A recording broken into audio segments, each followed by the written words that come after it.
Well, joining us now, Sonu Sood. It's wonderful, Sonu, that you should be with us. Give us an idea of why you have chosen to be a part of this cause, representing, in a sense, the voices of the students, particularly since the Supreme Court has said that life cannot be stopped, the exams need to go ahead. Yeah, thank you so much for having me, Vishnu. I totally believe that we have to support these students. These numbers are 26 lakh. 26 lakhs students are going to appear in these exams. And imagine when we have states like Bihar, Assam, Gujarat, who are flood hit. Maximum students we see from Bihar, 13 to 14 districts are badly hit by floods. How can we expect these students to travel? They don't have money, they don't have places to stay.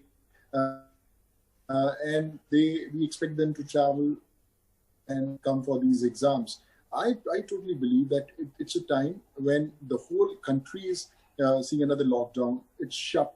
We can't force these students to come out and give these exams. We need to support them, give them a window of 2 months. Okay, we need to postpone till November, December, so that by the time they can recover from these floods, they can again get ready for these exams. So I feel these students can only take exams when they're mentally right to do it. We can't take those chances of getting these 26 lakh students, their parents who are going to come, travel with them, and imagine what's going to happen in the center and outside the center. So is it your primary concern, the lack of transport? In some parts of the country, there are floods, and then getting from one place to the other just to get to the transport center, it's difficult. So is it your concern, therefore, that transportation is the primary concern at this stage?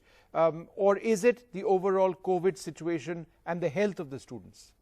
Both, I would say, when we ask for a lockdown, okay, people stay home, you are not supposed to travel. Imagine putting those 26 lakhs, maybe 1 or 2 people traveling, 50, 60 lakh people will be traveling with no money, with hardly any preparations done because they're facing all these the pandemic situation. So everything is adding to the whole situation. And we are talking about these exams, which are the students are going to be the future of our country. And we just can't let them, film shootings can get shut, the restaurants can get shut, the gyms can get shut, but students, your students just go and give their exams. So I feel they have the right to be given at least a window of 2-3 months so that we can recover and we can see what happens in another 2-3 months when we'll be seeing them better prepared for these exams. So Sonu, just to reflect on what the Supreme Court has been saying, they say education should be opened up.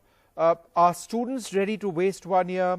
COVID may continue for a year more. In fact, that's very much a fact that, who knows when this COVID is going to end. Therefore, if these exams aren't held, there is a postponement which is indefinite at this stage. Where do all of these students go? What happens to future batches? What happens to the requirement at a national level to get a certain number of engineers and doctors into the system when they graduate? So perhaps the court was looking at these factors. How are these not important? I'm also an engineer, and I totally believe that it's very important for this country to have a new breed of these young people who are going to take over a lot of departments. But we're not asking them to cancel those exams or push them to 6-8 months. I would say a 2-month window. Initially, when the whole lockdown started, we just thought that if we do a lockdown for a day or for a week, everything is going to become normal. It never happened. Slowly, we have started living with the COVID. We know how to handle it. We are getting prepared, and we know that it's going to stay with us. So it needs time to get settled down. A lot of people, I've been interacting with a lot of people from Bihar and other states also. I've seen they are in such bad shape. They don't have any place to stay. They are on the roads. They don't have any money. And how can you expect them to get ready for these exams? The last 4-5 months you have seen people have been, economy has been hit. They don't have anything to eat, and it's not possible for them to appear for these exams. And now when we are getting back on their feet, things are started getting back into a little normal. I feel at least a 2-month window would help them, these students, to prepare. And I'm sure they are looking forward for these exams, but they need some time for these preparations. All right, Sonu Sood, thank you very much for joining us, sharing your thoughts on why you believe these exams need to be postponed at least for a period of 2 months.